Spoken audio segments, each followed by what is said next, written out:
You really don't see how much of an impact talking negative has an effect on your life until you stop doing it. When I was younger, I was the chunky one. I was non-athletic.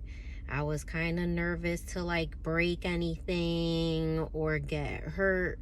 So I was always very mindful of the activities that I participated in. Go to my doctors and they will tell me, oh, you're clinically obese. You need to be at least 100 pounds.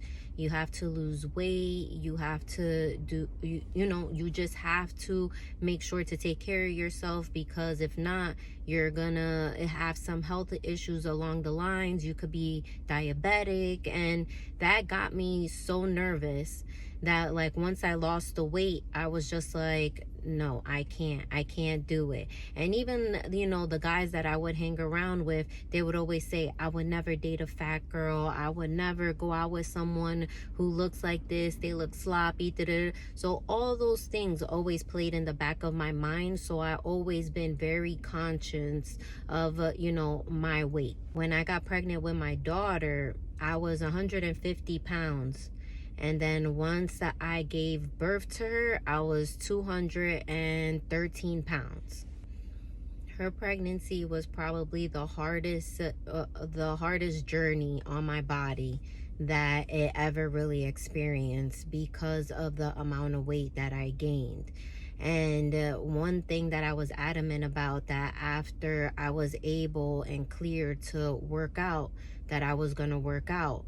But I was apprehensive because I was big and I was self-conscious, and I would tell myself, oh, you're gonna look stupid going to the gym, your clothes aren't gonna fit right, or just talking myself out of it. So I told myself, you know what, I'm just gonna start working out at home and build the confidence until I'm able to go.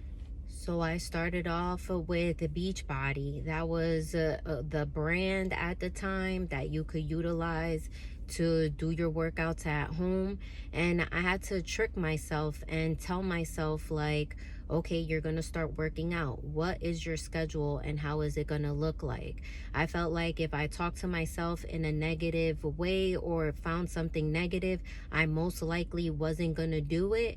So I would tell myself, you have to do it. You have to get healthy. You have to be better than you were before. You got to lose this weight. I will go to bed in my gym clothes, so then that way it was easier for me just to get up in the morning and work out. I would be mindful of the workouts that I'm already doing, so then that way I'm not sitting there trying to figure